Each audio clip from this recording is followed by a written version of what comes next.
In quantification software, and what have been the travel cases regarding education today. I'm seeing this result is Dr. Chris Imafidon. Dr. Chris, a very welcome to our studio.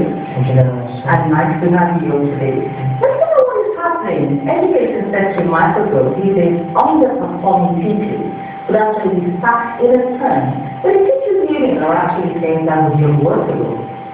What is unworkable and unacceptable is for us to allow mediocre teaching that will then produce low performing students or low achieving students who will then produce poor results.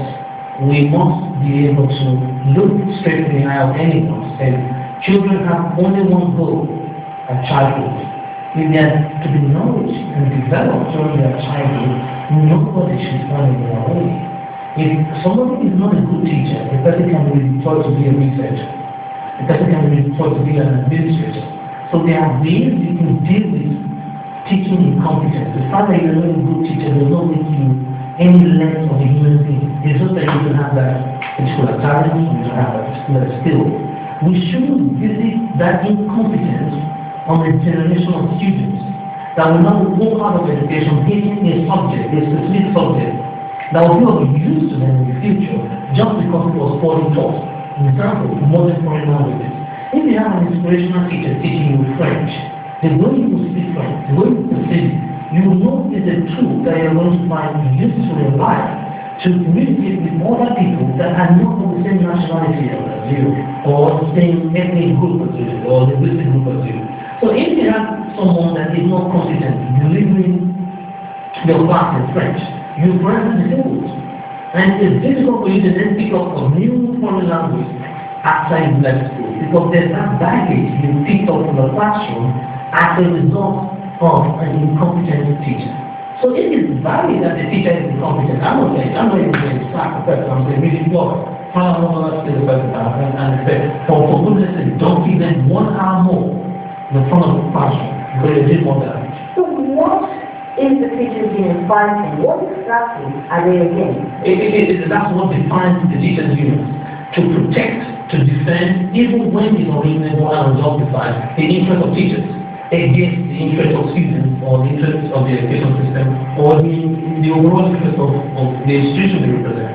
That's what the narrow definition. They don't understand that if you're a teaching union, you want to enhance your profession.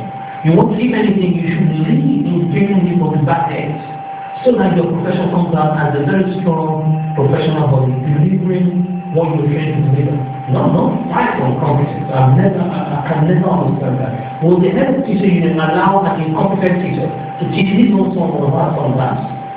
That's the question. If I was going to interview or interrogate or discuss with the head of the union, I would say, would you allow somebody that is patently incompetent to teach your son, your daughter, your niece, your nephew, or whoever who's related to you a subject, and then make sure that that child is interested in that subject? It is completely destroyed for life. Will you want to say that woman? That's because some of the research that have actually been cited that those who have been taught by key performing teachers and top performing teachers have actually turned out to be better students than being taught by underperforming teachers. Now, you have a history of actually teaching people who were very poor in mathematics and other subjects to become actually a candidates now. How does that correlate with this? But it is the sort of knowledge and which presented all.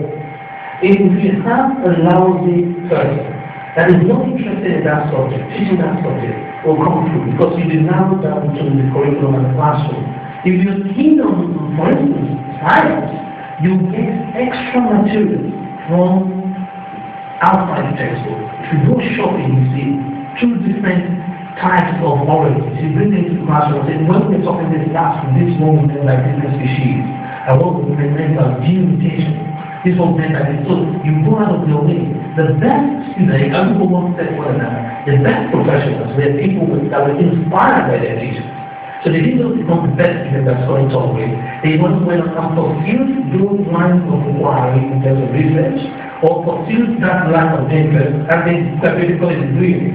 So you find out that your professional link or your calling is invariably linked to who gave you that message. How was it presented to you? Not necessarily the knowledge of the person that gave to you, the presentation. somebody makes a particular of the form and this to be a way to understand and maybe you like the subject. But don't you expect in the future to actually demonstrate things or carry from teaching and teaching? So what other roles can they have? They can be administrators, effective administrators, they can be researchers, they can help in curriculum development, they can help in other field. The fact that you're not playing the striker role in the football match does not make you any better in the football. You can be a defender, you can be a midfielder, you can be any other role. There are optional roles that are played in the school that help in bringing out the best of schools.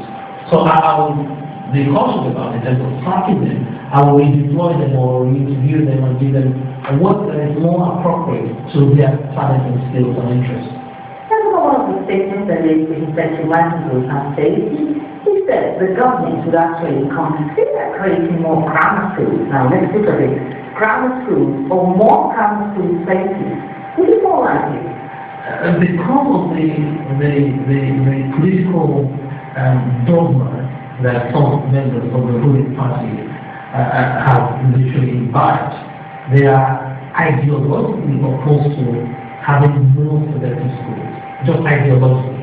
Because pragmatically, you know that the more selective schools you have, the more competition you engender, and the more competition you engender, the more standards you engender, the higher standard, and then better results you're going to get.